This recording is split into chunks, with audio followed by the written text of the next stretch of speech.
தாரணி உண்மையிலே வந்து ரொம்ப அற்புதமாக இருக்குது படம். சின்ன படம் அப்படின்லாம் இல்லை, இது பெரிய படமாக வர்றதுக்கான வாய்ப்பு தான் நிறையா இருக்குது. அவ்வளோ ஒர்க் பண்ணியிருக்கீங்க. சுப்பிரமணிய சிவா இருக்காங்க, ஒரு மிகப்பெரிய இயக்குனர். அவர் கூட நான் திருடா திரி போன்ற படங்கள் பண்ணியிருக்கேன். ரொம்ப கம்மி பட்ஜெட்டில் பண்ணார். ஏலம் போட்டு விற்கிற அளவுக்கு அந்த படம் போச்சு. ஏலம் போட்டு விற்றாங்க அந்த படத்தை. பார்த்துருங்க, அந்த அளவு ஒரு பெரிய வெற்றி படமாக கொடுத்துருக்காரு. அவர் வந்திருக்காரு, அவர் சொல்லுவார், நிறைய விஷயங்கள் சொல்லுவார். எனக்கு தெரிஞ்சு டைரக்டர் ரொம்ப அற்புதமாக, கேமராமேன் ரொம்ப அற்புதமாக பண்ணியிருக்காரு. மியூசிக் ரொம்ப நல்லாயிருக்கு. நடித்த நடிகர்கள்லாம் நல்லா நடிச்சிருக்காங்க. அது தம்பி, நீங்கள் தானே தம்பி, அவர் நல்லா நடிச்சிருக்காரு. அவர் கண்ணு படத்தில் தான் அப்படி இருக்குமான்னு பார்த்தா நேர்லேயும் அப்படி தான் இருக்குது. இல்லை, படத்தில் சீனுக்காக அப்படி நடிக்கிறாருன்னு நினச்சேன், நேர்லேயும் அப்படி தான் இருக்கார். அவங்க ஹீரோயினி நல்லா நடிச்சிருக்காங்க. அது என்ன ஹீரோயினி வந்து பேயா இல்லை வந்து உண்மையிலே ஹீரோயினி அப்படின்னு தெரில. ஏன்னா ஒரு சீனில் பார்த்தா முறைக்கிறாங்க, ஒரு சீனில் பார்த்தா இப்போ எனக்கு புரியல, அதனால் கேட்டேன். தாரணின்னா என்ன சார் அர்த்தம்? பூமியை தாங்குபவளா? கட்டுதானே? தாரணின்னா தாங்குபவள். இந்த படத்தையும் தாங்கி நிற்கணும் அப்படின்னு நினச்சி வேண்டிக்கிறேன். இதில் ஒர்க் பண்ண அத்தனை டெக்னீஷியனும் ரொம்ப சிறப்பாக பண்ணியிருக்காங்க. ஃபைட்டு மட்டும் ஃபைட்டர் போடலையோ?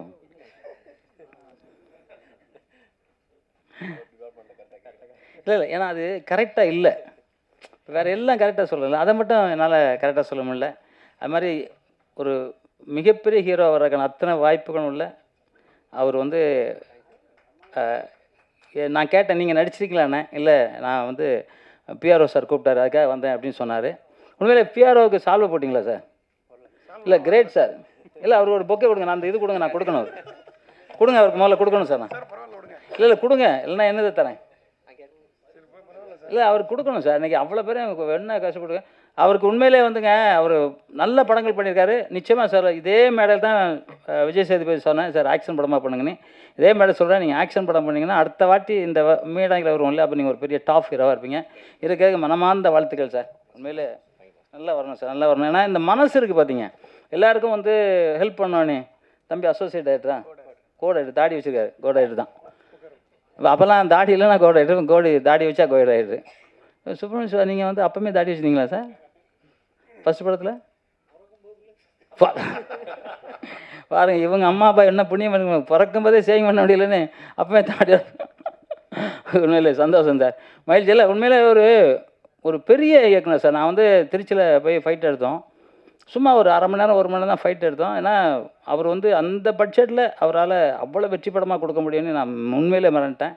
ஆனால் இன்றைக்கி வந்து ஏதோ ஒரு சூழ்நிலை ஓகே, இல்லை இன்றைக்கி இன்னும் ஒரு நம்பர் 1 டைரக்டராக இருக்க வேண்டியது, அந்த திறமைக்கு போயிருக்க வேண்டியது. எதுக்கோ எனக்கு தெரில, உண்மையிலே தெரில சார்.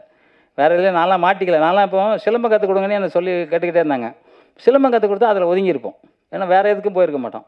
நான் சினிமாவில் போனால் 2000 படம் பண்ண முடிச்சு, எல்லாம் வந்து பண்ணியிருக்கவே முடியாது. இல்லைன்னா சும்மா ஒரு 100 படம் 50 படம் பண்ணியிருப்போம், அவ்வளோதான். அதனால் அந்த இதில் நீங்கள் வரல, அதில் வராமல் விட்டீங்கன்னு நினைக்கிறேன். இருந்தாலும் சுப்பிரமணிய சிவா வந்து உங்கள் ஏகபத கைத்தட்டில் அவர் வந்து திருப்பியும் வரணும் அப்படின்னு நினைக்கிறேன்.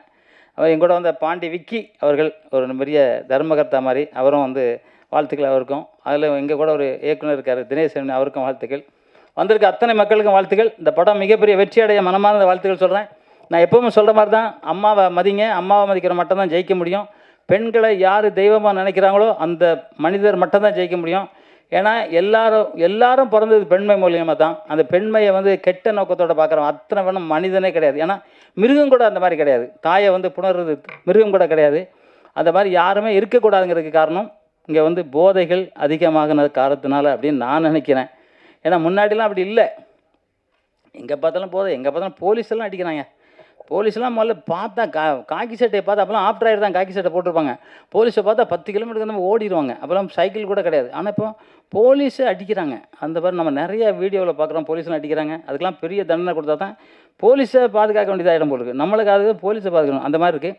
அதுக்கு வந்து இந்த போதை வஸ்துக்களை ஒழிக்கணும். அதுக்கு தாய் தந்தையர் நிறைய செயல்படணும் அப்படி தான் நான் நினைக்கிறேன்.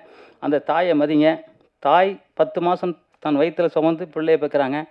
தந்தை தன் உயிர் போகிற வரைக்கும் நெஞ்சில் தூக்கி இந்த பிள்ளையை வளர்க்குறாங்க. அதனால் தாயும் தந்தையும் உலகத்தில் மிக அற்புதமான ஒரு கடவுள். அந்த கடவுளை யாரும் எந்த காரணத்துக்காகவும் நோக்கடிக்காதீங்கன்னு சொல்லிக்கொண்டு, உலகத்தில் வந்து எப்பவுமே சொல்கிற மாதிரி தான், இந்தியனாக பிறக்கிறது மிகப்பெரிய புண்ணியம். அதில் தமிழனாக பிறக்கணும்னா சித்தர்களும் புத்தர்களும் புனிதர்களும் மனிதர்களும் பிறந்த ஒரே நாடு தமிழ்நாடு. இன்றைக்கி அத்தனை அனைத்துவத்தையும் உள்ளடக்கின ஒரே நாடு தமிழ்நாடு. இன்னைக்கு கொரோனாவில் உலகமே அழியும் போது வெறும் சாதாரண கபசுரக்கூடிய இந்த சின்ன வேலை, அது சாதாரண வேலை, மிகப்பெரிய அமிர்தம். அதை கொடுத்து காப்பாற்றின ஒரே நாடு தமிழ்நாடு. அந்த தமிழ் வாழ்க, தமிழ் வெல்க. அனைவருக்கும் மாலை வணக்கம். ஸ்டேஜில் அமர்ந்திருக்க அனைவருக்கும் வணக்கம். நான் திருச்சி இலக்கியா. தாரணி திருச்சியில் பொன்மலை சார். ஓகே. இந்த தாரணி படத்தை பற்றி சொல்லணுன்னா, இது திருச்சியில் எடுத்தது தான். திருச்சி சுற்றி அந்த வட்டாரத்தில் எடுத்த படம் தான். இதுக்கு ரொம்ப ஹார்ட் ஒர்க் பண்ணியிருக்கோம். ஒரு சின்ன குழுவாக ஆரம்பித்த படம் தான். இப்போ சென்னையில் இவ்வளோ பெரிய சிட்டியில் நிறைய பிரபலமான படங்கள் இங்கே ஆடியோ லான்ச் நடந்திருக்க இடத்துல வந்து எங்கள் படமும் வந்து ஆடியோ லான்ச் அண்ட் ட்ரெய்லர் வந்து ரிலீஸ் ஆகியிருக்குதுன்னு நினைக்கும் போது ரொம்ப பெருமையாக இருக்குது. இந்த படத்தை வந்து நாங்கள் வந்து ரெடி பண்ணி கொண்டு வந்துட்டோம். இதை மீடியா பீப்புள்ஸ் நீங்கள் தான் வந்து மக்கள்கிட்ட கொண்டு போய் சின்ன படத்துக்கும் சப்போர்ட் பண்ணணுன்ற வந்து ஒரு முக்கியத்துவத்தை வந்து நீங்கள் புரிய வைக்கணும். படம் வந்து ரொம்ப சூப்பராக வந்திருக்குன்றத நான் நம்புகிறேன். இன்னும் நாங்கள் ப்ரிவ்யூலாம் பார்க்கல, ஆனால் ட்ரெய்லர் அண்ட் சாங்ஸ்லாம் வச்சு நான் சொல்கிறேன். இந்த படத்தில் வந்து என்னை வந்து ஒரு புது விதமாக தான் நான் பார்த்துருக்கேன். ஒரு நெகட்டிவ் ஷேட்ஸ் ஆஃப் இலக்கியா வந்து நீங்கள் படத்தில் பார்க்கலாம். கண்டிப்பாக இங்கே வந்திருக்க மீடியா பீப்புள்ஸ் எல்லோரும் இந்த படத்தை வந்து மக்கள்கிட்ட நீங்கள் கண்டிப்பாக போய் சேர்க்கணும். அவங்ககிட்ட வேண்டி கேட்டுக்கிறேன். அண்ட் இந்த வாய்ப்பு கொடுத்த அனைவருக்கும் ரொம்ப நன்றி. டைரக்டர் சார்க்கு வந்து நான் ரொம்ப தேங்க்ஸ் சொல்லிக்கிறேன். இதில் ஹார்ட் ஒர்க் போட்ட எல்லாருக்கும், டைரக்டர், அசோசியேட்டிவ் டைரக்டர்ஸ், ஏடிஸ், இந்த மாதிரி மேக்கப் ஆர்டிஸ்ட், ஆர்டிஸ்ட், இந்த மாதிரி எல்லாருக்குமே வந்து இது ஒரு நல்ல ஒரு பிரைட் ஃப்யூச்சராக இருக்கும்னு வேண்டி கேட்டுக்கிட்டு வாய்ப்பு கொடுத்த அனைவருக்கும் நன்றி சொல்லி விடைபெறுகிறேன். நன்றி, வணக்கம். வந்திருக்கின்ற அனைவருக்கும் வணக்கம். இது வந்து நம்ம இந்த புதுமுகங்களை எனக்கு அறிமுகம் இல்லை. நம்ம செல்வா தான் வந்து இதுக்கு வரணுன்னு அப்படின்னு அழைச்சிட்டு வந்தாப்புல. அப்புறம் இதில் பார்த்தா எல்லாமே புதுமுகங்கன்னு சொன்னாங்க. வாழ்த்துக்கள். அவளொரு தொடர்கதை வந்து 27 புதுமுகங்களை வச்சு பாலச்சந்தர் சார் எடுத்தாங்க. அவளொரு தொடர்கதையில் மேக்சிமம் எல்லாமே புதிய நட்சத்திரங்கள் தான். அதே மாதிரி பாரதி ராஜாலாம் பல படங்கள் வந்து போகிற போக்கில் ஹீரோயினை செலக்ட் பண்ணுறது, ஹீரோவை செலக்ட் பண்ணுறது, பல விஷயங்கள் வந்து நமக்கு முன்னோடிகளாக அவங்க இருந்திருக்காங்க. அந்த முன்னோடிகளினுடைய தொடர்ச்சியாக இந்த தாரணி படத்தினுடைய இந்த குழு இருக்கிறது வந்து நம்மளுக்கு தமிழ் சினிமாவுக்கு ரொம்ப மகிழ்ச்சி. ஏன்னா புதியவர்களை அறிமுகப்படுத்துறது தான் வந்து ரொம்ப இன்றைக்கி இருக்கிறதுக்கு ரொம்ப கஷ்டமாக இருக்குது. ஏன்னா பெரிய இயக்குநர்கள்லாம் முன்னாடி என்ன பண்ணுவாங்கன்னா நிறைய பேரை அறிமுகப்படுத்திக்கிட்டே இருப்பாங்க. இப்போ பெரிய இயக்குநர்கள் யாருமே வந்து புதியவர்களை அறிமுகப்படுத்துறதில்ல, அவங்க பெரிய ஹீரோக்களை தான் தேடி போகிறாங்க.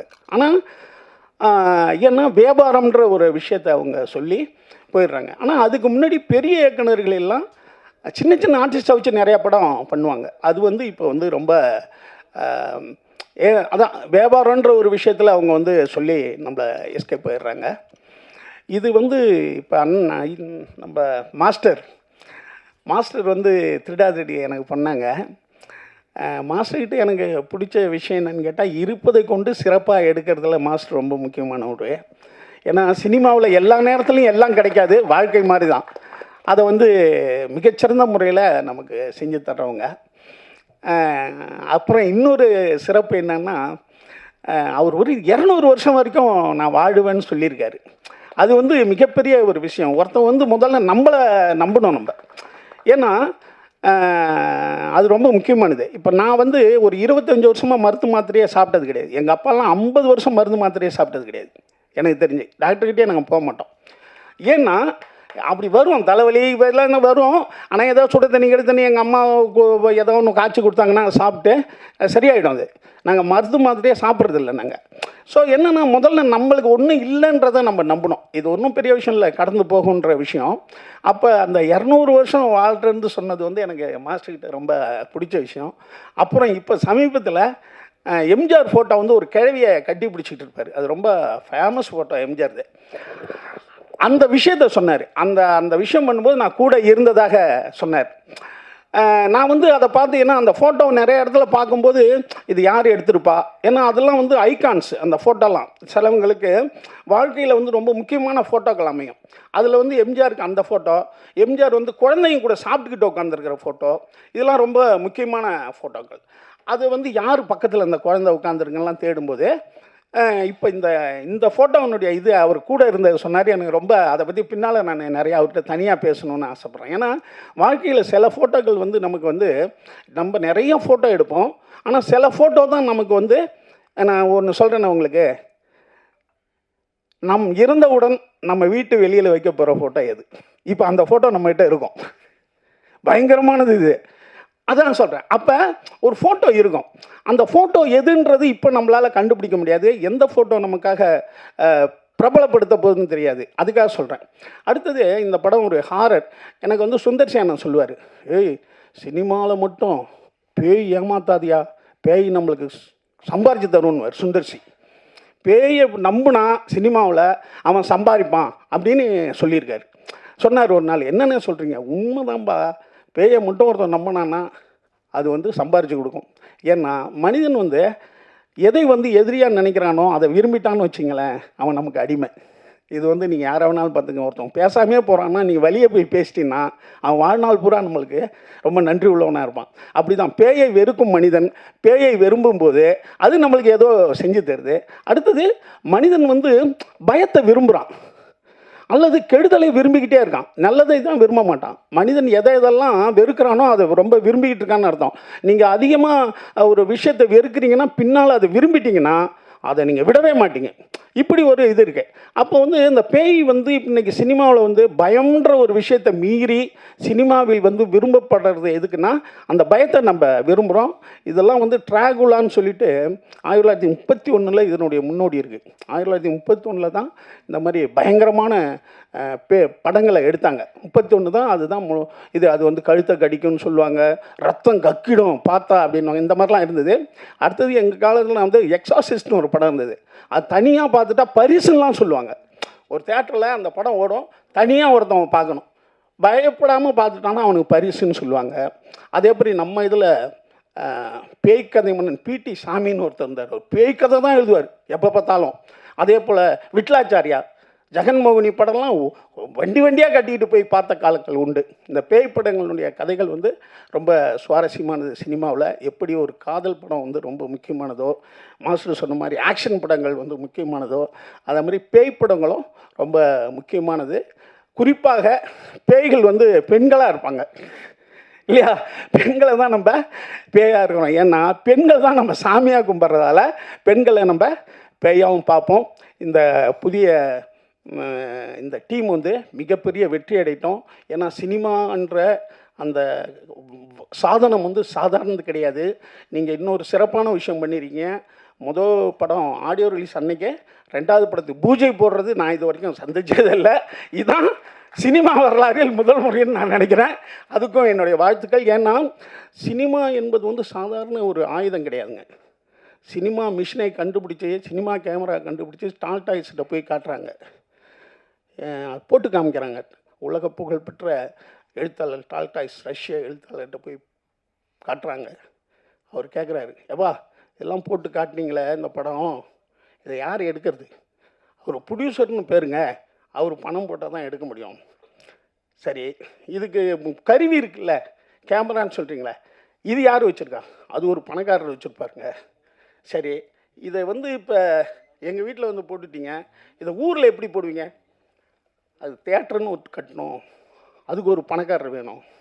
அப்போ டால்ஸ்டாய் சொன்ன ஒரே கருத்து, இதை எடுக்கிறவனும் பணக்காரன், இதில் வந்து கருவி வச்சுருக்கிறவனும் பணக்காரன், தியேட்டருக்காரனும் பணக்காரன், எல்லா பணக்காரர்களும் சேர்ந்து எப்படி ஏழைகளுக்கு நல்லது பண்ணுவாங்க? இது ஒரு பணக்கார தொழிலாக இருக்குப்பா, இது ஏழைகளுக்கு நல்லது பண்ணுமான்னு கேட்டார் டால்ஸ்டாய். அதே மாதிரி காந்தி பார்த்த ஒரே படம் ராமராஜ்யம். அந்த படத்தை பார்த்துட்டு அவர் சொன்ன கருத்து என்ன தெரியுமா?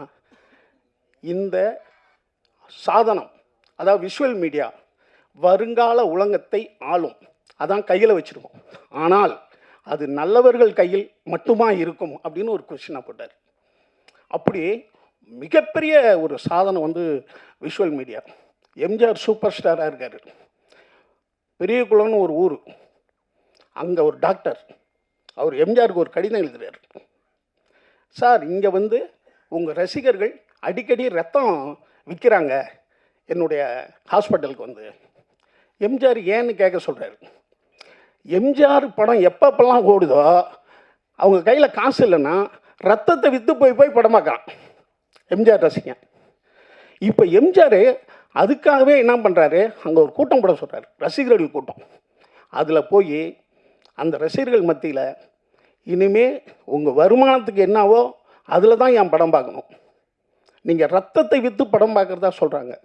அது உங்கள் தாய் தந்தைக்கோ உங்கள் குடும்பத்துக்கு தான் பயன்படணும், அல்லது உனக்கு தான் பயன்படணும் அந்த ரத்தம். என் படத்துக்கெல்லாம் உன் ரத்தத்தை விற்கக்கூடாது. அப்படி யாராவது என் படத்தை அப்படி விரும்பி பார்க்கணுன்னா எனக்கு லெட்டர் எழுதுங்க, நான் மணி ஆர்டர் அனுப்புனேன்றார். அதன்படி பல பேருக்கு லெட்டர் மணி ஆர்டர் அனுப்புகிறார். அப்போ ஒரு ரத்தத்தை விற்று பார்க்குற அளவுக்கு ஒரு வெறியான ஒரு இது இருக்குன்னா அது சினிமா. அதுதான் ஒரு முதலமைச்சர் ஆகிறார். அப்போ அப்படி ஒரு ஆயுதமான ஒரு தொழில் வந்து இந்த சினிமா தொழில். இதில் நீங்கள் வந்திருக்கீங்க, முடிந்த அளவுக்கு சிறப்பான படங்களை எடுத்து இந்த சமூகத்திற்கு நன்மை செய்து நீங்களும் மிகப்பெரிய வெற்றி அடைந்து உங்கள் குடும்பத்தையும் எல்லாத்தையும் நீங்கள் வந்து ரொம்ப சரியாக சமமாக பார்த்து வளர்ந்துட்ட பிறகு டாட்டா காமிச்சிட்டு போகக்கூடாது. ஏன்னா சினிமா என்பதே என்னென்னா எல்லா மக்களையும் ஒன்றா வச்சு பார்க்குறது. நம்ம பக்கத்தில் இருக்கிறவங்க யாரெல்லாம் தெரியாது, ஏழை பணக்காரன், அவன் என்ன காஸ்ட்டு என்ன மதம்னு தெரியாது. அதுதான் வந்து பஸ்ஸு சினிமாலாம் பண்ணுறது. அதே போல் நீங்களும் ஒரு சமமான சமுதாயத்தை உண்டு பண்ண என்னுடைய அன்பான வாழ்த்துக்கள். இங்கே வந்து வாழ்த்த வந்த அனைவருக்கும் தனித்தனியாக சொல்ல முடியாது, அனைவருக்கும் என்னுடைய நன்றி. இந்த டீமுக்கு நம்ம வாழ்த்துவோம். நன்றி. இங்கே இருக்கும் எல்லாருக்கும் வணக்கம். இங்கே மேடையில் அமர்ந்திருக்கோம் அனைவருக்கும் மாலை வணக்கம். ஆக்சுவலாக எனக்கு இன்னும் பேசுகிறதுனே தெரியல, இதான் எனக்கு ஃபஸ்ட் டைம். எனக்கு இந்த தேங்க்யூ. எனக்கு இந்த மூவியில் இவ்வளோ பெரிய வாய்ப்பு கொடுத்த டைரக்டர் சார் ஆனந்த் அவர்களுக்கு நான் தேங்க்யூ சொல்கிறேன். Thank you sir. அதுக்கப்புறம் எனக்கு இந்த படத்தில் அறிமுகப்படுத்தினது ஷேக்ஜி தான். இப்போ வந்துட்டு அவங்க இங்கே வரல, ஏன் என்னன்னு எனக்கு தெரியல. அப்புறம் அவங்களுக்கும் நான் தேங்க்யூ சொல்லணும். இதான் எனக்கு ஃபஸ்ட்டு மூவி. நான் ட்ரெய்லர் பார்க்கும்போதே எனக்கு தெரியுது நான் இன்னும் கொஞ்சம் நிறையா விஷயங்கள் கற்றுக்கணும், நிறையா தெரிஞ்சுக்கணும் அப்படின்னு.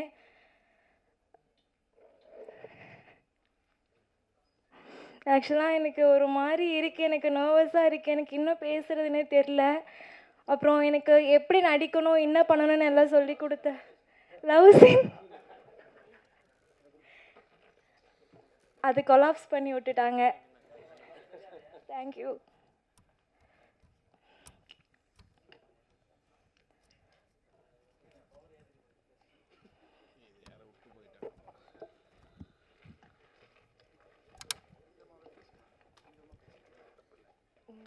தேங்க்யூ சொல்லிட்டு போயிடலாமா?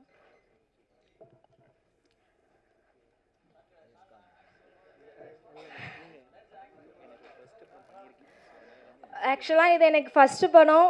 இது நீங்கள் தான் கொஞ்சம் பார்த்து சப்போர்ட் பண்ணி நீங்கள் தான் கொஞ்சம் என்கரேஜ் பண்ணணும். சின்ன சின்ன படத்தை சார் ப்ளீஸ் சார், போதும் சார், இதுக்கு மேலே இன்னும் பேச சொல்லாதீங்க, எனக்கு பேச வரல. Thank you sir. அப்படியா இருந்து நீங்கள் எனக்கு கிண்டல் பண்ணிட்டே இருக்கீங்க சார், உங்களை தான் சொன்னேன்.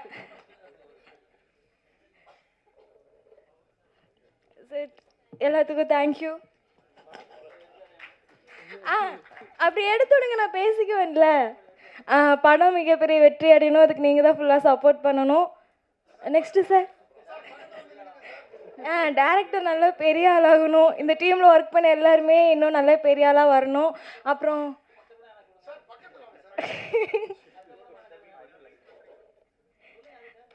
இல்லை சார், வேணாம் சார். அப்புறம் நெக்ஸ்ட்டு எனக்கு செகண்ட் குருவாக இருந்த மிஸ்டர் ஹரி அவர்களுக்கு நான் தேங்க்யூ சொல்லிக்கிறேன். அப்புறம் கஜா அவர்களுக்கும் நான் தேங்க்யூ சொல்லிக்கிறேன். எனக்கு எப்படி நடிக்கணும், கேமரா முன்னாடி எப்படி நிற்கணும்னு எனக்கு சொல்லி கொடுத்தது அவங்க தான். ஸோ அவங்க 2 பேர்த்துக்கும் நான் தேங்க்யூ சொல்கிறேன். தென் கோ டைரக்டர் சசி அவருக்கும் நான் தேங்க்யூ சொல்லிக்கிறேன். என்னை நல்லா கேர் பண்ணிக்கிட்டாங்க, நல்லா பார்த்துக்கிட்டாங்க. ஸோ அவங்க எல்லாத்துக்குமே நான் தேங்க்யூ சொல்லிக்கிறேன். தென் ரம்யாவுக்கும் நான் தேங்க்யூ சொல்கிறேன். என்னை திருச்சியில் ரொம்ப நல்லா அவங்க வீட்டுக்கு கூட்டிகிட்டு போய் நல்லா பார்த்துக்கிட்டு அதனால் ஓகே, தேங்க்யூ சார். அனைவருக்கும் மாலை வணக்கம். மேடையில் இருக்க அனைவருக்கும் என்னோட முதல் வணக்கம். நல்ல உடல் ஆரோக்கியத்தையும் நல்ல வாழ்க்கை முறையும் கொடுத்த என்னோட அப்பா அம்மாவை இந்த இடத்துல நான் தேங்க் பண்ணிக்கிறேன். அண்ட் என்னோட அண்ணாவும் வந்திருக்காரு. இல்லை அப்பா இறந்துட்டாங்க, அம்மா வரல, நான் மட்டும் தான் வந்திருக்கேன். அண்டு என்னோட அண்ணா வந்திருக்காரு. அண்ணா முன்னாடி பேசுகிறதையும் கொஞ்சம் சந்தோஷமாக நினச்சிக்கிறேன். என்னோட பேர் வந்து மாரி, என்னோட நேட்டிவ் வந்து திருச்சி. என்னோட ப்ரொஃபஷன் பேஷன் எல்லாமே வந்து பார்த்திங்கன்னா, நான் ஒரு dance choreographer, dance studio run பண்ணிகிட்ருக்கேன். நடனம் வந்து நல்லா பண்ணுறது மூலியமாக தான் இந்த ஒரு மிகப்பெரிய ஒரு வாய்ப்பு எனக்கு கிடச்சிது.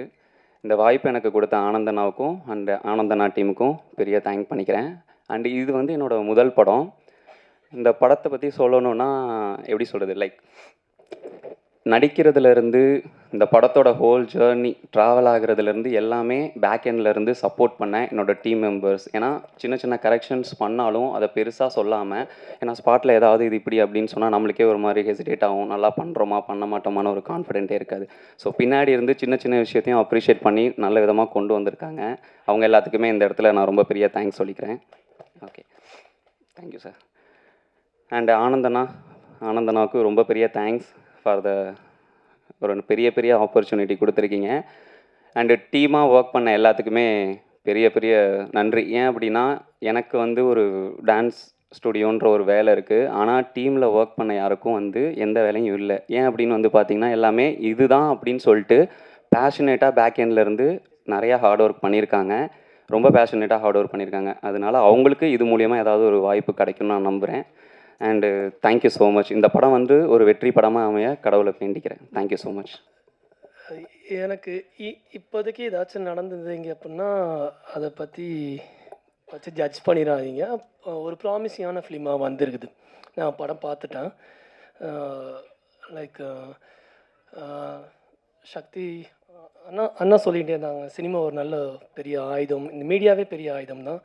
அதில் ஒரு கரெக்டான விஷயத்த இன்றைக்கி சினிமா சார்ந்து நடக்கிற ஒரு பிரச்சனையை இந்த படம் பேசியிருக்குது. அது பெண்மை சார்ந்து தான். இப்போ பெண்மை சார்ந்து சார் சொல்லிகிட்டே இருந்தார், அது சார்ந்த விஷயந்தான். அதனால் இந்த படம் கொஞ்சம் ப்ராமிசிங்கான படமாக இருக்குங்கிறதுல எனக்கு பெரிய நம்பிக்கை இருக்குது. தென் வந்து அதுக்கப்புறம் உங்கள் கையில் தான் இருக்குதுன்னு நினைக்கிறேன். நீங்கள் கொண்டு போகிற, நீங்கள் எழுதுகிற உங்களோட விமர்சனங்கள் அது மட்டும்தான். ஏன்னா மொழி புரியாத படங்கள்லாம் வந்து நல்ல படங்கள்லாம் வந்து இங்கே பெரிய ஒரு பிளாக் பூஸ்டர் அடிச்சிருக்காங்க. அதே மாதிரி நம்ம ஊரில் எடுக்கப்பட்ட நல்ல படங்களும் ரொம்ப அண்டர் ரேட்டிங்காகவும் போயிருக்குது, கவனிக்கப்படாமல். அந்த மாதிரி படங்களில் வந்து அந்த மாதிரி அண்டர் ரேட்டிங்கில் படங்களில் விரல் கொடுத்து தூக்கி வெளியில் கொண்டு வந்தது கண்டிப்பாக மீடியா தான். இந்த படமும் அப்படிப்பட்ட படம் தான், ஒரு நல்ல படம். அதாவது ஹாரருக்கான எல்லா எலிமெண்ட்ஸும் இருக்குது உள்ளுக்குள்ள. தென் வந்து ஒரு சோஷியல் காசஸ் வந்து பேசியிருக்குது. ஸோ எல்லாருக்கும் அதை சப்போர்ட் பண்ணணும்னு நான் விரும்பி கேட்டுக்கிறேன். நன்றி. இங்கே வந்திருக்கிற எல்லாருக்கும் வணக்கம். ஸ்டேஜில் இருக்கிறவங்களுக்கும் வணக்கம். என்ன பேசுகிறது எனக்கு தெரியல. என்னை இன்வைட் பண்ண செல்வா சாருக்கு ரொம்ப நன்றி, ஆடியோ லஞ்ச் கூப்பிட்டதுக்கு. இந்த மழையிலையும் பார்த்தீங்கன்னா நீங்கள் வந்திருக்கீங்க, அதுக்கு ரொம்ப ரொம்ப ஹாப்பியாக இருக்குது. ரொம்ப ஹெல்ப் பண்ணியிருக்கீங்கன்னு நினைக்கிறேன். இதுக்கு ரொம்ப சந்தோஷமாக இருக்குது. டைரக்டர் சார் தாரணி மூவி எடுத்திருக்காரு. ஹீரோயின் மேம் சொல்லியிருக்காங்க, அவங்களுக்கு என்ன பேசுகிறதுன்னு தெரியல, எனக்கும் அதான் தெரியல. அதில் ஒரு சீன் பார்க்கும்போது என்னென்னா, லிப் கிஸ் கொடுத்துருப்பாங்க. ஸோ புரியல, என்னுடைய படத்துலேயும் இருந்தது. ரொம்ப கொஞ்சம் கஷ்டமாக இருந்தது. அவங்க நல்லா பண்ணியிருந்தாங்க. ஸோ எனிவே அது ரொம்ப கஷ்டம், அது இஷ்டம் இல்லை, ரொம்ப கஷ்டம். ரொம்ப thanks. Thank you so much ma'am. மேடையில் வீட்டிற்கும் அனைவருக்கும் முதற்கண் என்னுடைய நன்றியை தெரிவிச்சுக்கிறேன். வந்திருக்கும் அத்தனை பேருக்கும் இந்த மழைன்னு கூட பார்க்காம இவ்வளோ பேர் இங்கே வந்திருக்கீங்க. ஸோ முதற்கண் எல்லாருக்கும் என்னுடைய நன்றியை தெரிவிச்சுக்கிறேன். சின்னத்திரை, ஓகே, சின்னத்திரை வந்து அதில் பிரபலமாகி அதில் வந்து நம்ம ஒரு ஸ்டார் லெவலில் இருந்து அதில் ஒரு ஹீரோடமில் இருந்து ஸோ நம்ம எல்லாமே கஷ்டப்பட்டு ஒரு 30 வருட பயணம் வந்து அங்கே நம்ம எடுத்திருக்கோம். ஸோ ரீசெண்டாக நான் கலைமாமணி அவார்டும் வாங்கினேன். ஸோ சின்ன திரையிலேருந்து வெள்ளித்திரைக்கு வந்து ஒருத்தர் வர்றது எவ்வளோ கஷ்டம் அப்படிங்கிறது வந்து கண்டிப்பாக எல்லாருக்குமே தெரியும். பத்திரிகை நண்பர்களுக்கு கண்டிப்பாக தெரியும். ஏன்னா இங்கேருந்து அங்கே வர்றது வந்து ஒரு டிரான்ஸ்ஃபர்மேஷன் வந்து அவ்வளோ ஈஸி கிடையாது. ஸோ இப்போ ஃபஸ்ட்டு நான் தாரணி அதை பற்றி பேசுகிறேன். தாரணி அதாவது முதல்ல வந்து இப்படி ஒரு புது டீம், எல்லாருமே புதுசு. ஸோ எல்லாருமே புதுசு. ஒரு ப்ரொடியூசர் அதை வந்து தைரியமாக எடுத்து, ஒரு டைரக்டர் வந்து அதை வந்து உருவாக்கி இன்றைக்கி வந்து ஒரு படமாக இங்கே எடுத்துகிட்டு வந்திருக்காங்கன்னா உண்மையிலே அதுக்கு வந்து பயங்கர தைரியம் வேணும். பயங்கர தைரியம் வேணும். கண்டிப்பாக நீங்கள் ஃபஸ்ட்டு அதுக்கு தான் கைத்தட்டணும். ஏன்னா எல்லாருக்கும் அந்த தைரியம் வராது. இன்றைக்கி வந்து பெரிய பெரிய ஆர்டிஸ்ட் வச்சு பெரிய பெரிய படங்கள் பண்ணி அவங்க பெருசாக சம்பாதிக்கிற அது வந்து எல்லாராலையும் முடியாது. பட் முடிந்தவர்கள் அத்தனை பேருக்குமே வந்து அந்த படங்கள் வந்து பெருசாக சாத்தியம். கண்டிப்பாக அது ஜெயிக்கும்.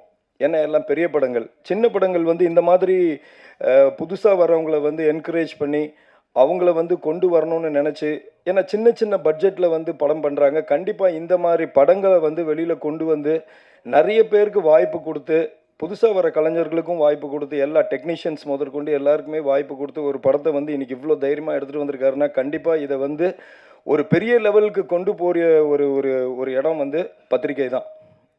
ஊடகம் வந்து எந்த அளவுக்கு வந்து அவங்களுக்கு ஹெல்ப் பண்ணுறாங்களோ கண்டிப்பாக அந்த படம் வந்து பெருசாக வெற்றி பெறும். ஏன்னா இன்றைக்கி வந்து சோஷியல் மீடியா வந்து அவ்வளோ பவர்ஃபுல். ஒரு சாதாரண ரீல் போட்டாலே 1 லட்சம் 2 லட்சம் 3 லட்சம் மில்லியன் கணக்கில் வந்து நமக்கு வந்து வியூஸ் வருது அப்படின்னா ஒரு படத்தை வந்து இன்றைக்கி கொண்டு போய் சேர்க்கறது வந்து 100% பத்திரிகையாளர்கள் மட்டும்தான். ஸோ அவங்க நினச்சா மட்டும்தான் இன்றைக்கி வந்து இந்த படம் வந்து மிகப்பெரிய அளவில் வந்து வரும். ஏன்னா இன்றைக்கி வந்து புது படங்கள் வந்து புதுசாக வர இந்த மாதிரி டீம் வந்து ஜெயிக்கல அப்படிலாம் சொல்லவே முடியாது. இப்போ இன்றைக்கி பிரதீப் வந்து ஒரு காலத்தில் புதுசு தானே, இன்றைக்கி வந்து அவர் எப்படி மில்லியன், ஸோ அவர் வந்து எவ்வளோ இன்றைக்கி வந்து அந்த படம் வந்து பேசப்பட்டிருக்கிறது வந்து வேறு ரேஞ்சில் பேசப்பட்டுக்கிட்டு இருக்குது. ஸோ அவ்வளோ நல்லா பண்ணியிருக்காரு அப்படின்னு சொல்லி. ஸோ அப்படி வந்து அவங்களுக்கு வந்து இந்த ஊடகம் வந்து இன்றைக்கி ஹெல்ப் பண்ணி அவங்கள அந்த அளவுக்கு கொண்டு வந்திருக்காங்க. கண்டிப்பாக இந்த படம் நான் பார்க்கும்போது ஒரு சின்ன பட்ஜெட், அவர் பட்ஜெட் எனக்கு என்னன்றது தெரியாது, ஆனால் சின்ன பட்ஜெட்டில் படம் பண்ணியிருக்காரு. ஆனால் அந்த மாதிரி தெரியல. நல்லா செலவு பண்ணி அவங்களுடைய ஃபோட்டோகிராஃபிலேருந்து ஆர்ஆர்லேருந்து எல்லாமே வந்து நல்லா பண்ணியிருக்காங்க. ஒரு உட்காந்து பார்க்கக்கூடிய அளவுக்கு தான் இருக்குது தாரணி படம்.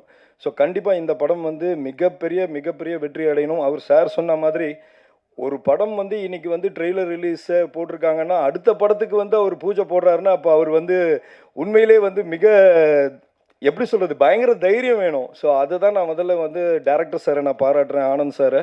ஸோ கண்டிப்பாக வந்து தாரணி வந்து மிகப்பெரிய ஒரு வெற்றி அடையணுன்றதை வந்து நான் மனசார வேண்டிக்கிறேன். ஏன்னா இப்படிப்பட்ட படங்கள் வெற்றி அடைஞ்சாதான் இன்னும் வந்து நிறைய பேர் வந்து புதுசாக உள்ளே வருவாங்க நம்ம இண்டஸ்ட்ரிக்கு. ஸோ எங்களை மாதிரி சின்னத்திரை கலைஞர்களுக்கு வந்து எத்தனை பேர் ஊக்கம் கொடுக்குறாங்கன்றது சத்தியமாக எனக்கு தெரியல. ஏன்னா சின்னத்திரையில் வந்துட்டோம்னா அவங்க வந்து வெள்ளித்திரையில் ஏற்றுக்க மாட்டாங்க அப்படின்றதெல்லாம் ஒரு காலத்தில் இருந்தது. ஆனால் இன்றைக்கி சின்னத்திரையிலேருந்து வெள்ளித்திரைக்கு வந்து பல பேர் சூப்பர் டூப்பர் ஹிட் கொடுத்துக்கிட்டு இருக்காங்க. ஸோ அந்த மாதிரி இருக்க இடத்துல எனக்கும் வந்து அடுத்த படத்தில் வந்து ஒரு பெரிய மெயின் லீட் கேரக்டர் அவர் வந்து ஆனந்த் சார் கொடுத்துருக்காரு. அதுதான் இங்கே நம்ம லான்ச் பண்ணோம், என் திரைன்ற படம், நெக்ஸ்ட் படம். ஸோ ஒரு பெரிய ரோல் எனக்கு கொடுத்துருக்காரு அதில். ஸோ இப்படி ஒரு மனிதர், நல்ல மனசோடு இருக்கிறவர், பல பேரை வாழ வைக்கணும்னு நினைக்கிறவர் வந்து நல்ல பொசிஷனுக்கு வரணும். ஸோ அதுக்கு நீங்கள் எல்லோரும் தான் கண்டிப்பாக வந்து உதவி பண்ணணும். ஸோ மீண்டும் நான் ஏன் பத்திரிகையாளர்களை நான் சொல்லிக்கிட்டே இருக்கிறேன்னா அவங்களால மட்டும்தான் இந்த படம் வந்து பெரிய லெவலுக்கு கொண்டு போக வைக்க முடியும். ஸோ நீங்கள் வந்து கஷ்டப்பட்டுருக்கீங்க ஆனந்த் சார். கண்டிப்பாக இது வந்து உங்களுக்கு உண்டான வந்து வெற்றி வந்து ரொம்ப தூரத்தில் இல்லை.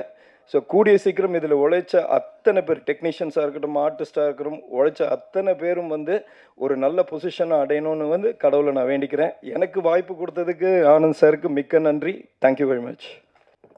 வந்திருக்கோம் எல்லாருக்கும், மேடையில் அமைந்திருக்கோம் எல்லாருக்கும் வணக்கங்க. அதாவது ஒரு படத்துக்கு டைரக்டர்ஸ், அசிஸ்டன்ட் டைரக்டர்ஸ் பேர் சொல்லும்போது எத்தனை பேர் சொன்னாங்கன்னா இந்த படத்துக்கு ரொம்ப அதிகமாக சொன்னாங்க. ரொம்ப ஆச்சரியமாக இருந்தது. ஸோ இத்தனை பேர் வந்து சேர்ந்து இந்த படத்தை பண்ணியிருக்காங்கும்போது ரொம்ப கண்டிப்பாக சரியாக இருக்கும். அது ஒவ்வொரு கிரியேட்டர்ஸும், இத்தனை கிரியேட்டர்ஸ் இருக்கும்போது அது கண்டிப்பாக ரொம்ப நல்லா வரும்னு தான் நினைக்கிறேன். அவங்களும் நடிச்சிருக்காங்க. அதே மாதிரி இந்த எல்லாமே புதுமுகங்கள். அவங்க பேசும்போது எப்படி பேசுனாங்கன்னா, ரொம்ப போல்டாக பேசுனாங்க எல்லாமே. பேச தெரிலன்னு சொல்கிறாங்க தவிர, பட் ரொம்ப அழகாக அவங்க பேசின விதங்கள் வந்து பார்க்கும்போது கண்டிப்பாக அந்த படம் ரொம்ப நல்லா வந்திருக்குன்றது தெரியுது. அதே மாதிரி கேமரா, அந்த மியூசிக் ரொம்ப டிஃப்ரெண்ட்டாக இருந்தது. நான் வேறு மாதிரி எதிர்பார்த்தேன், பட் ரொம்ப வித்தியாசமாக இருந்தது. ஒரு புது இதாக ட்ரை பண்ணியிருக்காங்கன்னு நினைக்கிறேன். அவங்களுக்கும் வாழ்த்துக்கள். அதே மாதிரி டைரக்டர் சார் அடுத்த படத்துக்கு பூஜை போட்டிருக்காருன்னும் போது அவரோட கான்ஃபிடென்ட்டுக்கு வந்து ரொம்ப வாழ்த்துக்கள். அதே மாதிரி மேடையில் வந்திருக்க எல்லாருக்கும் சரி, ஹீரோ ஹீரோயின், இன்னும் மியூசிக், கேமரா ரொம்ப நல்லா இருந்தது. அவங்களுக்கும் வாழ்த்துக்கள். இந்த நிகழ்ச்சிக்கு கூப்பிட்டிருந்த செல்வா சாருக்கு ரொம்ப வாழ்த்துக்கள், நன்றி. அதாவது இவ்வளோ பேரை அரேஞ்ச் பண்ணியிருக்கிறது வந்து அவரால் மட்டும்தான் முடியும்னு நினைக்கிறேன். அவருக்கும் வாழ்த்துக்கள், நன்றி.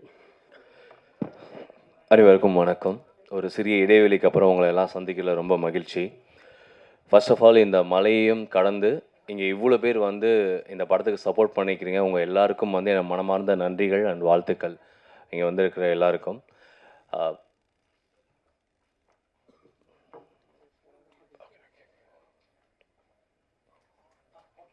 நன்றி. இல்லை எல்லாரும் போயிட மாட்டாங்கல்ல. நன்றி. ஃபர்ஸ்ட் ஆஃப் ஆல் தாரணி பற்றி சொல்லணும். டைரக்டர் சார் பெரிய வாழ்த்துக்கள். போல்டாக ஒரு விஷயத்த பண்ணியிருக்கீங்க. எல்லோரும் சொன்ன மாதிரி உங்களுக்கு ஒரு நல்ல நண்பர் அமைஞ்சிருக்காரு ஆனந்த்னு. அவர் தான். ஏன்னா இப்போ நான் கேட்டேன் ப்ரொடியூசர் எங்கன்னு, ப்ரொடியூசர் வரல. வராமல் ஒரு நண்பனுக்காக ஒரு விழா எடுத்திருக்காரு. அவருக்கு தான் நம்ம கண்டிப்பாக நன்றி சொல்லி ஆகணும். அவரை நம்பி படம் பண்ணியிருக்காரு. ஸோ இந்த மாதிரி நல்ல நண்பர்கள் தயாரிப்பாளராக கிடைக்கிறப்ப நமக்கு ஃப்ரீடம் கிடைக்கும். ஸோ அந்த வகையில் நீங்கள் ரொம்ப லக்கியாக இருக்கிறீங்க. அப்புறம் உங்களுக்கு 12 அசிஸ்டன்ட் டைரக்டர்னு சொன்னீங்க. ஸோ அவங்களுக்கும் வாழ்த்துக்கள் 12 பேருக்கும். ஒரு முதல் படத்தில் ஒரு நல்ல ஒரு இயக்குனரோட ஒர்க் பண்ண வாய்ப்பு கிடச்சிருக்கிறதுக்கு. அண்ட் மியூசிக் ரொம்ப அருமையாக, மியூசிக் டைரக்டர் எங்கன்னு தெரியல, ரொம்ப அருமையாக பண்ணியிருந்தார் மியூசிக் டைரக்டர். அண்ட் எடிட்டர் வந்திருக்காங்க, ரொம்ப நல்லா பண்ணியிருந்தீங்க பிரதர். டிஓபியும் ரொம்ப நல்லா பண்ணியிருந்தாங்க. அப்புறம் டார்லிங், உனக்கு ஒரு செம்ம திட்டு இருக்குது ஆக்சுவலாக. ஏதோ விஎஃப்எக்ஸ்க்கு பேசுகிறப்போ ஒரு பொண்ணு ஏதோ ஒரு மேட்ரு சொன்னாங்க, ஞாபகம் இருக்கா? ஒரு பொண்ணை வந்து எப்படி இப்படி பண்ணாங்கன்னு தெரியல. ஏன் பொண்ணுனா பண்ண மாட்டாங்களா? அப்படி சொல்லியே, ஒரு பொண்ணை வந்துட்டு எப்படி இப்படி பண்ணாங்க தெரியல அப்படின்னு. பொண்ணுங்க தான் எல்லாமே பண்ணுவாங்க. அவங்களுக்கு அப்புறம் தான் ஆண்கள் வந்து எல்லாம் பண்ண முடியும். ஐ மீன் எல்லாத்துலேயுமே வந்து அவங்க இப்போது மேலே வந்துட்டு இருக்கிறாங்க. ஸோ வாழ்த்துக்கள் பெண்களுடைய ஒரு முன்னேற்றத்துக்கு, இந்த டைட்டில் வச்சதுக்கு. அப்புறம் படத்தை மியூசிக் டைரக்ட் பண்ண பார்த்தீங்களா? இல்லை எப்படி சொல்லியே, இல்லையா அவங்க வரலையா? Okay, anyway thank you. அந்த இசையமைப்பாளர் ரொம்ப சிறப்பாக பண்ணியிருந்தாங்க. அவங்களுக்கும் வாழ்த்துக்கள். ஒட்டுமொத்தமாக அந்த படத்தில் அந்த டீம் எல்லாருக்கும் என்னோடய வாழ்த்துக்கள். ஹீரோயினி மேடம், பேச தெரியாத மாதிரி தான் பேசுகிறீங்க, ஆனால் லிப்லாக் சீன்லாம் பார்த்தா பயங்கர யார் ஹீரோயின் ஆக்சுவலாக? அந்த லிப்லாக் சீன் போனது நீங்கள் தான். ஸோ நல்லா எக்ஸ்பீரியன்ஸாக இருந்தது மூவி. உங்களோட ஃபஸ்ட்டு படம் மாதிரி தெரியல ஆக்சுவலாக. நல்ல டேலண்டடாக பண்ணியிருந்தீங்க sir. Hero sir awesome. First டைம்லேயே நிறைய ஆப்பர்ச்சுனிட்டி கிடச்சிருக்கு. எத்தனை ரீடேக் போச்சுன்னு தெரியல. எத்தனை டேக் ஆக்சுவலி? கேமராமேன் சார் எத்தனை டேக் சார்? ஒரே டேக்கா? ரொம்ப உங்களுக்குலாம் ஜெலஸ் சார். நீங்கள் ரிகர்சல் இருந்ததா? ஒரே single take. So super sir, வாழ்த்துக்கள். அது காமிச்சு என்ன பண்ண, சிங்கிள் டேக்கில் முடிச்சிட்டிங்களே. அந்தளவுக்கு நான் வந்து என்னுடைய நண்பர், என்னுடைய ஃபஸ்ட்டு ஃபிலிம் கேமராமேன் டிஓபி, அவருக்கு நான் நன்றி சொல்லிக்கணும். அதுக்கப்புறம் நிறையா படத்தோட கேமராமேன்ஸ்க்கு நான் நன்றி சொல்லிக்கணும். ஏன்னா எனக்கு இந்த மாதிரிலாம் ஒரு வாய்ப்பு கிடைக்கல ஒரே டேக்கில் பண்ணுறதுக்கு. ஸோ நன்றி. அப்புறம் இங்கே நல்லா நிறைய பேர் பேசிகிட்டு இருந்தாங்க. அப்புறம் ஹீரோயின் மேடம் இவங்களாம் வந்துட்டு எனக்கு என்ன பேசுன்னே தெரியல அப்படின்னாங்க, நின்றுட்டு இருந்தாங்க. ஸ்டேஜ் டைம்னு ஒன்று இருக்குது, அது எவ்வளோ ஜாலியாக போயிட்டுருக்குன்னு பார்க்குறப்ப ரொம்ப எனக்கு அதிர்ச்சியாகவும் இருக்குது, அதே நேரத்தில் ரொம்ப சந்தோஷமாகவும் இருக்குது. ஏன்னா இதே இந்த மேடை கிடைக்காதான்னு, இந்த உங்களுக்குலாம் தெரியும், இங்கே வந்து அப்படியே ஃபுல்லாக இருக்கும், உள்ளே வர இடம் இருக்காது. அது அப்படியே ஒரு ஆர்வமாக ஏக்கமாக பார்த்துட்டு இருந்த நாட்கள் நிறையா இருக்குது. இன்றைக்கி அந்த மேடையில் வந்து நம்ம ஒரு கெஸ்ட்டாக மொதல் வரிசையில் உட்காந்துருக்கோன்னா இறைவனும் நம்ம தாய் தந்தையும் கொடுத்த ஒரு மிகப்பெரிய ஒரு வரப்பிரசாதம். அது மாதிரி உங்களுக்கு ஒரு வாய்ப்பு கிடைச்சிருக்கப்போ அதை வந்து நீங்கள் ரொம்ப தெளிவாக பயன்படுத்திக்கணும்னு நினைக்கிறேன் ஹீரோயின் மேடம்.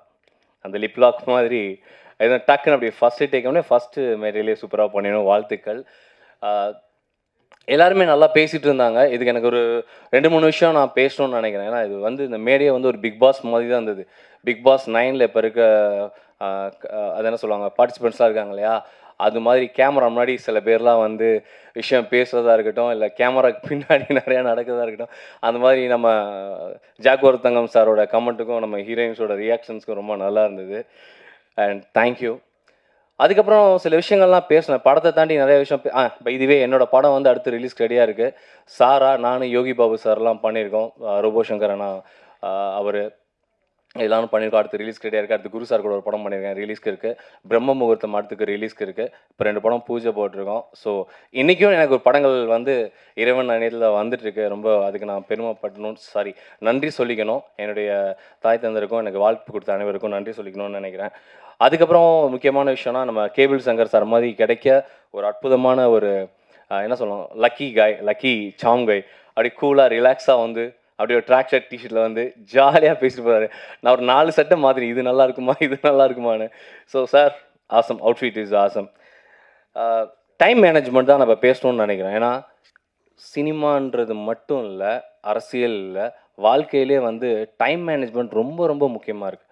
உங்களுக்கு கிடைக்கிற நேரத்தை கரெக்டாக பயன்படுத்திக்கலைன்னா அது எங்கே போய் முடியுன்றது வந்து சமீப காலத்தில் நம்ம பார்த்துட்ருக்கோம்.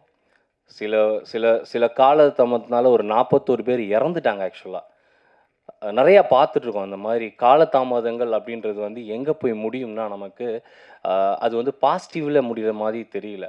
ஸோ நமக்கு கிடைக்கிற நேரத்தில் கிடைக்கிற விஷயத்த கரெக்டாக அப்ளை பண்ணிட்டோன்னா அது நம்மளுக்கு டெஃபினட்டாக அடுத்தடுத்த விஷயங்கள் கொண்டு போகிறதுக்கு உதவுன்ற விஷயத்த எல்லாருமே மனசில் வச்சுக்கணும். வாய்ப்புகள்ன்றது எல்லாத்துக்கும் கிடைக்கிறது இல்லை. அந்த வாய்ப்பு கிடைக்கிறதுக்கு நிறைய பேர் வந்து வெயிட் பண்ணிகிட்ருக்காங்க. ஸோ கிடைக்கிற வாய்ப்பை கரெக்டாக பயன்படுத்திக்கணும். மிஸ் பண்ணதில் நானும் ஒருத்தன் தான். இப்போ தான் திருப்பி லேர்ன் பண்ணிகிட்ருக்கேன்றத மேடையில் இருந்திருக்கும் சிறப்பு புதுமுகங்களுக்கு நான் ஒரு சின்ன ஒரு அட்வைஸ்லாம் சொல்ல முடியாது, ஒரு வேர்டாக சொல்லிக்கிறேன். ஆனந்த் சார் அடுத்த ஸ்டேஜ் வரப்போ அடித்து தகுக்கணும் எல்லாம். அதுக்கேற்ற மாதிரி ஒரு விஷயத்த பண்ணிடுங்க. அப்புறம் சுப்பிரமணிய சிவா சார் ஒரு டாபிக் சொன்னார், பேய் வச்சு படம் வேணா ஜெயிச்சிடலாம் அப்படின்னாரு. எனக்கு அப்படியே காதில் கேட்டுது. அதாவது சுந்தர் சி சார் சொன்னார் அப்படின்ற விஷயத்த அவர் வந்து கன்வே பண்ணார். எனக்கு அது நல்லா இருந்தது. இன்னைக்கு காலையில் ஒரு ஸ்டேட்மெண்ட் பார்க்குறேன். அமீர் சார் வந்து ஒரு ஸ்டேட்மெண்ட் சொல்லியிருக்காரு. கண்ணுக்கு தெரியாத பேயையும் சாமி வச்சு ஏன்டா படம் எடுக்கிறீங்க, ஏன் படம் எடுக்கிறீங்க, கண்ணுக்கு தெரிய வச்சு சாதியை வச்சு படம் எடுங்க அப்படின்னு ஒரு ஸ்டேட்மெண்ட் கொடுக்குறாரு. இதில் எந்த ஸ்டேட்மெண்ட் வந்து நமக்கு வந்து பாசிட்டிவாக இருக்குன்னு தெரியல. ஸோ நம்ம போகிற போக்கில் நமக்கு பாசிட்டிவாக இருக்கோ, எது நம்மளுக்கு யூஸ்ஃபுல்லாக இருக்கோ அந்த மாதிரி விஷயங்களை மட்டும் நம்ம எடுத்துக்கிட்டு தான் நமக்கு ரொம்ப நல்லதாக இருக்கும்ன்றது என்னுடைய கருத்தாக இருக்குது. மீன்வெயில் வந்து இன்னைக்கு சினிமாவில் செலிப்ரேஷனாக போயிட்டுருக்கிற சில டாப் டேரக்டர்ஸ் உடனே வந்து அவங்கள கூப்பிட்டு பாராட்டுற நம்முடைய CM Udhayanidhi Stalin, deputy CM sir, அவங்களாம் பார்க்குறப்ப ரொம்ப சந்தோஷமாக இருக்குது. ஏன்னா ஒரு படத்துடைய வெற்றியை பார்த்துட்டு உடனே கூப்பிட்டு அவங்கள ஹானர் பண்ணி வாழ்த்துறாங்க. ஸோ சினிமா எங்கே போயிட்டுருக்குன்னா, ஒரு நல்ல படம் பண்ணோம் அப்படின்னா இம்மிடியட்டாக நம்ம வந்து கவர்மெண்ட்டே கூப்பிட்டு வாழ்த்துற அளவுக்குலாம் வாய்ப்புகள் இருக்கிறதுன்றது இயக்குநர்கள் எல்லாம் தெரிஞ்சுக்கிட்டால் அதுக்கேற்ற மாதிரி படங்கள்லாம் எங்களை மாதிரி பட்டிங் ஆக்டர்ஸ் நிறைய பேர் வந்து இன்னும் அந்த ஒரே ஒரு வாய்ப்பு கிடைக்காதா, அந்த ஒரு வாய்ப்பு எங்களுக்கு கரெக்டாக கிடைக்காதா அப்படின்ற விஷயத்தை நோக்கி தான் ஓடிட்டுருக்கோம். எல்லாரோட ஆக்டர்ஸோட படத்துக்கும் ஒரே டிக்கெட்டு தான், 200 240 தான் எல்லாருக்குமே டிக்கெட். ஆனால் அந்த விளம்பரங்களை பொறுத்து தான் பெரிய படங்களா சின்ன படங்களா அப்படின்றது டிசைட் ஆகிட்டுருக்கு. ஸோ இங்கே மாற வேண்டியது யாருன்னு தெரியல. நம்ம கேபிள் சங்கர் அண்ணா சொன்ன மாதிரி பெரிய பட்ஜெட் சின்ன பட்ஜெட்டுங்களுக்கு சப்போர்ட் பண்ணுவோம், பெரிய படங்களுக்கு சப்போர்ட் பண்ணுவோம்னு. இங்கே வந்து கருத்து தான், கண்டென்ட்டு தான் படமாக இருக்குது. கண்டென்ட்டை பேஸ் பண்ணி எல்லோரும் நல்ல படங்கள் பண்ணி வெற்றி மேடையாக்கணுன்றது என்னுடைய வாழ்த்துக்கள். ஒரு வாய்ப்பு அளித்ததுக்கு ரொம்ப ரொம்ப நன்றி. Thank you so much. எல்லாருக்கும் ரொம்ப நன்றி. நான் நிறையா பேசணுன்னு ஆசைப்பட்டிருக்கேன். ஏன்னா இது என்னோடய முதல் மேடை. வந்திருக்க பத்திரிகையாளர்களுக்கும் வந்திருக்க சிறப்பு விருந்தினருக்கும் செலிபிரிட்டிஸ் எல்லாத்துக்குமே ரொம்ப நன்றி. தாரணி ஒரு பெரிய ட்ரீம் எங்களுக்கு. ஏன்னா இந்த படம் ஆரம்பிக்கிறப்ப வந்த ஸ்ட்ரகிள் டில் இப்போ வரைக்குமே எங்களுக்கு இருந்துட்டு தான் இருக்குது. ஏன்னா இதில் படம் நடிச்சிருக்க எல்லாருமே புதுமுகங்கள். எங்களுக்கு அவ்வளோ பெரிய டாஸ்காக இருந்துச்சு. இது ஆரம்பித்ததுலேருந்து முடிக்கிற வரைக்கும் எவ்வளோ கஷ்டப்பட்டிருக்கோங்கிறத சொல்ல முடியாத வார்த்தைகள். ஏன்னா ரொம்ப ஸ்ட்ரகிளில் ஒவ்வொரு இதுவுமாக பார்த்து எடுத்துகிட்டு இருந்தோம். ஏன்னா எல்லாருமே புதுமுகம் தாண்டி திருச்சியில் பண்ண படம், டெக்னீஷியன்ஸ், ஆர்டிஸ்ட் எல்லாத்துக்குமே இதில் நான் ரொம்ப நன்றி கடன் பட்டிருக்கேன். ஏன்னா உண்மையாக சொல்லணுன்னா இந்த படத்தில் பாதி நாள் நான் இருக்க முடியல. ஏன்னா என்னோடய சுச்சுவேஷன் அப்படி ஆயிடுச்சு. ஏன்னா ஃபேமிலி ப்ராப்ளம்ஸ்னால என்னால் படம் வந்து ஒரு 3 to 4 மந்த்க்கு முன்னாடி வரைக்கும் நான் வீட்டில் இந்த படம் பண்ணிகிட்ருக்கேன்னு எங்கள் வீட்டுக்கே தெரியாது. நான் ஆஃபீஸ் போகிறேன், அங்கே போகிறேன்னு சொல்லிட்டு இந்த படம் நான் டைரக்ஷன் பண்ணிகிட்ருந்தேன். ஸோ இந்த டீம் எனக்கு அவ்வளோ பெரிய சப்போர்ட் கொடுத்துச்சு. நான் இல்லைனாலும் எனக்கு இன்னொரு பெரிய பக்கபலமாக இருந்து சப்போர்ட் பண்ண டைரக்டர் சசிகுமாருக்கு ரொம்ப நான் நன்றி கடன் பட்டிருக்கேன். நன்றின்னு சொல்லிகிட்ருக்கேன். ஏன்னா எனக்கு ஒரு பெரிய ரைட் ஹேண்டாக வந்தப்போ தான் இது பண்ணது. அதே மாதிரி எனக்கு இந்த டீமில் கொடுத்ததுக்கு ஹீரோவாக பண்ண மாரியும் சரி, ஹீரோயின் அபர்ணா, பெரிய சப்போர்ட் கொடுத்த டிஓபி கணேஷ்ராஜ் அண்ணா பெரிய சப்போர்ட் கொடுத்துருக்காரு. இப்படி பண்ணலான்னா அப்படி பண்ணலான்னு டெய்லி ரீஒர்க் பண்ணி பண்ண படம் இதெல்லாம். ஸோ மியூசிக் டைரக்டர் ஹைத்ரி அவங்களும் சப்போர்ட் கொடுத்தாங்க. டிஐ அண்டு இன்னைக்கு ஒரு ஹாஃப் முன்னாடி வரைக்கும்குள்ளே இந்த போஸ்டர்லேருந்து எல்லாமே பண்ண ஹர்ஷா எனக்கு ரொம்ப பெரிய சப்போர்ட் கொடுத்துருக்க டிஐ கலரிஸ்ட்டு. ரொம்ப தேங்க்ஸ் ப்ரோ. ரொம்ப கஷ்டப்படுத்தியிருக்கேன் உங்களை. எடிட்டர் நவீனாக இருக்கட்டும், இலக்கியா இருக்கட்டும், இன்னும் நிறையா பேர் இருக்காங்க. மேக்கப் பண்ண ஸ்வேதா, அது டிஐ பண்ணுறப்ப அவங்க சொன்னாங்க என் வேலையை பாதி அவங்க முடிச்சிட்டாங்க, அவ்வளோ பர்ஃபெக்ஷனாக அவங்க ஒர்க் பண்ணியிருந்தாங்க அப்படின்னு சொல்லிட்டு. ஸோ ஏமாச்சலதுரை, துர்கா, இந்த மாதிரி நிறையா பேர் இருக்காங்க. Ramya costume designers. இது என்னன்னா இது எல்லாமே எங்களுக்கு ஃபுல்லாகவே திருச்சி தான். அசிஸ்டன்ட் டைரக்டர் 12 பேர் சொன்னாங்க. ஸோ ஹரியா இருக்கட்டும், அம்பரீஷா இருக்கட்டும், இன்னும் நிறையா கேஸ்ட் அண்ட் க்ரூ எங்களுக்கு இதில் சப்போர்ட் கொடுத்தாங்க. டில் இன்னைக்கு டேட் வரைக்கும் என்கிட்ட ஒரு ரூபான்னு யாருமே இன்னும் சம்பளம் கேட்கல. ஏன்னா எனக்கு பெரிய சப்போர்ட் கொடுத்த அந்த டீம் நம்ம படம் சார், நம்ம பார்த்துப்போம், நம்ம ஜெயிக்கணும் சார்ன்னு சொல்லிட்டு இன்றைக்கி வர ஒரு அப்டேட் கேட்டு நல்லா பண்ணலான்னு சொல்லிட்டு பெரிய சப்போர்ட் கொடுத்துட்டு இருந்தாங்க. அதனால தான் இன்றைக்கி இந்த டீம் இன்றைக்கி இவ்வளோ தூரத்துக்கு ஒரு ஸ்டேஜ் வரைக்கும் வந்திருக்குங்கிறதுல ரொம்ப பெருமையாக இருக்குது, சந்தோஷமாகவும் இருக்குது. ரொம்ப தேங்க்ஸ் டீமுக்கு, நன்றி கடன் பட்டிருக்கேன். கண்டிப்பாக விட்டுற மாட்டேன். அடுத்தடுத்து பண்ணுறதுலையும் நான் பெரிய சப்போர்ட் கொடுக்கணுன்னு ஆசைப்பட்டிருக்கேன். ரொம்ப தேங்க்ஸ். நிறையா பேசணும். பட் அடுத்து என்ன விஷயம்னா, பண்ணதை பற்றி பேசோட பண்ணுறது அடுத்துங்கிறப்ப எனக்கு இந்த படம் மூலமாக, இந்த ட்ரெய்லர் மூலமாக தான் அடுத்தடுத்து ஒரு வாய்ப்பு கிடைக்கிறதுக்கான சான்ஸ் கிடைச்சப்ப நான் ஃபஸ்ட்டு மீட் பண்ணது கமலேஷ் சார் தான். ரொம்ப பெரிய விஷயமா இருக்குது. ஏன்னா இதை எல்லாத்தையும் பார்த்துட்டு ரொம்ப நல்லா இருக்குது, எல்லா டீட்டெயில் கேட்டு இது பண்ணிட்டு இருந்தப்போ அடுத்து என்ன இருக்குது என்னங்கிறப்ப இந்த மாதிரி ஒரு என்த்ரைன்னு சொல்லிட்டு ஒரு படம் ஸ்டார்ட் பண்ணுறேன் சார் அப்படின்னு சொல்லிட்டு இருந்தேன். டீட்டெயில் கேட்டார், ஸ்டோரி கேட்டார். ரொம்ப நல்லா இருக்குது, என்ன பண்ணலாம் அடுத்தடுத்துங்கிறப்ப நான் சொன்னேன் சார் படம் பண்ணல, நான் ட்ரெய்லர்லேயே நான் சென்சேஷன் ஆக்குறேன். ஏன்னா அந்த அளவுக்கு உள்ள ஒரு கதை. ஒரு 2 நிமிஷம் நான் ட்ரெய்லர் கட் பண்ணி ஒரு ப்ரமோஷன் நான் பண்ணேனாவே அவ்வளோ பெரிய சர்ச்சைக்குரிய படமாகும். அதே மாதிரி தான் தாரணியும். சினிமா இண்டஸ்ட்ரியில் ஒரு பொண்ணு எவ்வளோ கஷ்டப்பட்டு நடித்து மேலே வரணும்னு ஆசைப்படுற பொண்ணு, அது இண்டஸ்ட்ரியில் இருக்கவங்களால எவ்வளோலாம் கஷ்டப்பட்டுருக்கு அப்படிங்கிறது தான் நான் இந்த படமாக எடுத்திருக்கேன். அது நீங்கள் எல்லோரும் பாருங்கள். பார்த்துட்டு எங்கள் டீம் எல்லாத்துக்கும் ஒரு பெரிய ஆறுதல் சப்போர்ட்டும் கொடுங்க. கம்மிங் டு பாயிண்ட், எனக்கு இந்த எந்திரைக்கு அடுத்து ஒரு வாய்ப்பு கொடுத்துருக்க கமலேஷ் சார் எனக்கு பெரிய சப்போர்ட்டிவாக இப்போ அவர் தான் எல்லாமே பண்ணிகிட்ருக்கார் இண்டஸ்ட்ரி சைட்லேருந்து. யாரும் அப்படி கொடுக்க மாட்டாங்க. ஃபஸ்ட்டு படமே என்னன்னு தெரிலங்கிறப்ப அவர் என்னை கூப்பிட்டு போய் ஒரு ப்ரொடியூசர்கிட்ட என்னை பேசி நான் பண்ணுறேன் அப்படின்னு அவங்க சொல்கிறது பெரிய விஷயமா இருக்குது. ஸோ அதனால தான் நான் சொன்னேன் சார், நான் என்னோடய இதுலேயே அடுத்து ஃபஸ்ட் லுக் போஸ்டராக நான் இதையும் நான் லான்ச் பண்ணணும்னு ஆசைப்பட்றேன்னு சொல்லிட்டு தான் பிளான் பண்ணி நான் ஆக்சுவலாக பெரிய போஸ்ட் தான் நான் பண்ணேன். இதை பண்ண முடியாது, இங்கே வைக்க முடியாது அப்படிங்கிறனால தான் சரி அட்லீஸ்ட் ஒரு அடுத்து என்ன பண்ணலாங்க ஒரு ஐடியாவது இருக்கட்டும்ங்கிறதுக்காக தான் நான் அதை பிளான் பண்ணி பண்ணலான்னு சொல்லிட்டு பண்ணோம். ஸோ அதோடய போஸ்டர்ஸ் நீங்கள் பார்த்துருப்பீங்க. சார் போலீஸ் இன்ஸ்பெக்டராகவும் இன்னொரு வெர்ஷனாகவும் இன்னொரு கேரக்டரும் பண்ணுறாரு. ஸோ ஆல்மோஸ்ட் படத்தில் த்ரூ அவுட் அவரும் இந்த படத்தில் இருக்கார். ரொம்ப தேங்க்ஸ் சார், பெரிய சப்போர்ட் கொடுத்தது. அடுத்து இந்த டீம் மாதிரியே எனக்கு இன்னொரு டீம் கிடச்சி எந்திரைக்கு அடுத்து பெரிய சப்போர்ட் கொடுத்துருக்க டீம்ஸ் இன்னும் கீழே நிறையா பேர் இருக்காங்க. ஜஸ்ட் எனக்கு அவங்களும் சேர்ந்து உட்காந்துட்டா எனக்கு போதும். அதுதான் எனக்கு ரொம்ப சந்தோஷமாக இருக்கும். ஃபர்ஸ்ட் ஆஃப் ஆல் நான் அதில் லீட் பண்ணுற தாரா அவங்களே நான் ஸ்டேஜுக்கு கூப்பிட்றேன். ஸோ பாக்ஸர் திலக் வாங்க. ஸோ தாரணி டீமில் இன்னும் நிறையா பேர் இருக்காங்க. இம்ரான், ஆனந்த், நீங்களாம் பெரிய கொஞ்சம் சீக்கிரம் வந்துடுங்கம்மா. நான் அதான் சொன்னேன். ஏன்னா ஃபஸ்ட் டைம் பண்ணுறனால எனக்கு யார் எப்படி என்னங்க தெரிலங்கிறப்ப எனக்கு ரொம்ப ஆசை என்னென்னா என் டீமை கூப்பிட்டு நான் ஸ்டேஜில் நிற்கணும். இப்போ வரைக்கும் இது என்னோடய படம்னு நான் எங்கேயுமே இது வரைக்கும் நான் சொன்னதில்லை. இது ஒரு டீம் ப்ராஜெக்ட். இந்த டீம் எனக்கு அவ்வளோ பெரிய சப்போர்ட் கொடுத்தனால எனக்கு இந்த டீம் எப்போயுமே என் கூட இருந்து அது பண்ணாங்கங்கிறனால தான் இந்த டீம் என்னோட தான் நான் சேர்ந்து பண்ணுறோம், எப்போயுமே பண்ணிகிட்ருக்கோம் அப்படிங்கிறனால.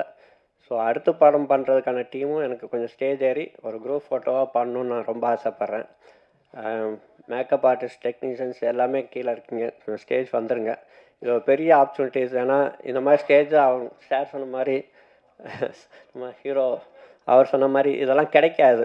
ஏன்னா இதை கஷ்டப்பட்டு வந்தவங்களுக்குலாம் தெரியும் இதோட கஷ்டம் என்னங்கிறப்ப இந்த ஸ்டேஜை கண்டிப்பாக எல்லோரும் யூஸ் பண்ணிக்கணும். இந்த ப்ரெஸ் மீடியாஸ் எல்லாருமே எங்கே கொண்டு போய் அதை சேர்க்க முடியுமோ அதை சேர்த்து எங்கள் டீம் எல்லாத்துக்கும் ஒரு பெரிய சப்போர்ட் கொடுக்கணும்னு நாங்கள் ரொம்ப ஆசைப்பட்றோம். எல்லோரும் ஸ்டேஜ் வந்துட்டிங்களா?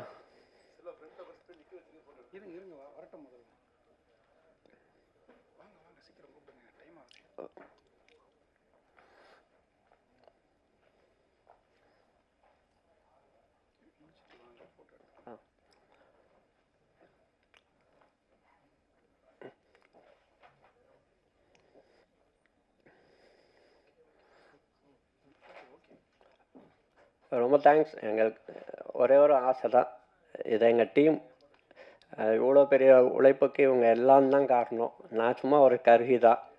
ஒரு வாய்ப்பு கொடுத்தோம், இப்படி பண்ணலாம் அப்படி பண்ணலான்னு எல்லாருமே ஒரு குரூப் டிஸ்கஷன்லாம் சேர்ந்து பண்ணதான் அந்த படம். ஸோ என்னோடய ஆசைக்காக ஒரு பெரிய அப்ளாஸ் பண்ணணுன்னு நான் ரொம்ப கேட்டுக்கிறேன். ரொம்ப ஹாப்பி,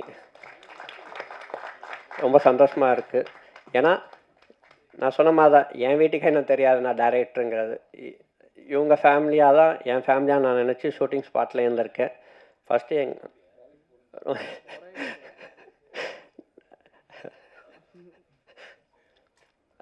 விஜய் சேதுபதி சார் மாதிரிலாம் கதை. நான் வேலைக்கு போகிறேன்னு சொல்லிட்டு ஷூட்டிங் போயிடுவேன். ஃபோன் அடிப்பாங்க, வேலையில் இருக்கேன், சர்வீஸில் இருக்கேன் அப்படின்னு சொல்லி ஒரு எஸ்டிஎம் ஒரு ப்ராப்ளம் வந்தப்போ தான் வீட்டுக்கு வேறு வழி இல்லாமல் கூப்பிட்டு தெரிய வச்சு பெரிய பிரச்சனையாக அப்புறம் இன்றைக்கி இந்த ட்ரெய்லர்லேருந்து எல்லாம் போட்டு காமிச்சு இன்றைக்கி வீட்டில் வந்து ஓகே பண்ணிட்டு உனக்கு தெரியுது இதான் உன் லைஃப், உனக்கு இதை விட்டு வெளில வர தெரியல அப்படிங்கிறனால சரி பண்ணுன்னு சொல்லிட்டு இப்போ ஒரு ஃப்ரீடம் கொடுத்துருக்காங்க. ரொம்ப தேங்க்ஸ். எங்கள் அப்பா அம்மாவுக்கு ரொம்ப நன்றி, வந்திருக்க எல்லாத்துக்கும் ரொம்ப நன்றி. ஸோ எனக்கு எல்லாருமே பேசிட்டாங்க. ஸோ இப்போ இருக்க எல்லா கேரக்டர்ஸ்க்கும் திரும்பவும் என்னை நம்பி வந்திருக்காங்கங்கிறப்ப அடுத்த படமும் ஒரு பெரிய ப்ராஜெக்ட்ஸு எல்லாருமே என் டீமில் இருப்பாங்க. அது நான் ரொம்ப சந்தோஷமாகவும் சொல்லிக்கிறேன். ஸோ அவங்க எனக்கு என் மேலே கோவம் இருக்கலாம், ஏதாவது ஒரு இது இருக்கலாம், மேபி அது எனக்கு தெரியல. பட் எல்லாரையும் நான் இன்னமும் ஒரு அன்பாகவும் எப்பயுமே பார்த்துட்டு தான் இருப்பேன். ரொம்ப சந்தோஷம். எனக்கு அடுத்த படத்தை அதனால் அடுத்த படத்துலேயும் சேர்ந்து ஒர்க் பண்ணுற ஒரு 2 பேர் மட்டும் எனக்கு கொஞ்சம் பேசணும்னு நானும் ஆசைப்பட்றேன். ஸோ ஹர்ஷாவும் தாராவும் ஒரு 2 வார்த்தை பேசிட்டாங்கன்னா இந்த நிகழ்ச்சி முடிஞ்சிச்சு. எனக்கு ரொம்ப சந்தோஷம். வாய்ப்பு கொடுத்த எல்லாத்துக்கும் ரொம்ப நன்றி. பத்திரிகையாளர்களுக்கும் ரொம்ப நன்றி. ரொம்ப பெரிய சப்போர்ட் கொடுங்க. ஏன்னா எங்களுக்கு எல்லாத்துக்குமே இது ஒரு லைஃப். அதான் சொன்ன தாரணி எல்லாத்துக்கும் ஒரு மைல் ஸ்டோன் எங்கள் எல்லாத்துக்கும். ஸோ என்னை பொறுத்த வரைக்கும் அந்த பேரே எனக்கு ஒரு ஆரம்பம் இதுதான். ஸோ அது மாதிரி தான் இதுவும். ஸோ ரொம்ப தேங்க்ஸ், நன்றி, வணக்கம். மெயின் லீடாக இவங்க ஜாயின் பண்ணுறதுல வி ஆர் ஸோ ஹாப்பி. ஒரு சில வார்த்தைகள் மேம். எல்லாருக்கும் வணக்கம். என் நேம் தாரா. நான் திருச்சியிலேருந்து வந்திருக்கேன். ஃபஸ்ட்டு லீடாக இங்கே பண்ணுறேன். சைட் கேரக்டர் பண்ணியிருக்கேன். 3 or 4 மூவிஸ் தான் பண்ணியிருக்கேன். லீட் என்னை நம்பி கொடுத்ததுக்கு thank you so much sir. Lead பண்ணதுக்கு. ஸோ நிறைய ப்ராப்ளம்ஸ் ஃபேஸ் பண்ணிட்டு தான் நானும் இங்கே வந்து நிற்கிறேன். அதெல்லாம் தாண்டி நிறைய வீட்டில் ப்ராப்ளம் வந்துச்சு. மூவி பண்ண முடியாத அளவுக்கு போச்சு. பட் அதெல்லாம் பார்த்துட்டு இல்லை நீ தான் பண்ணணும் அப்படின்னு சொல்லிட்டு இருந்தீங்க. Thank you so much. டீமும் ரொம்ப சப்போர்ட் பண்ணாங்க. Thank you team. Then family side Karthik thank you so much இங்கே கூட்டு வந்து என்னை விட்டதுக்கு. அவ்வளோதான்.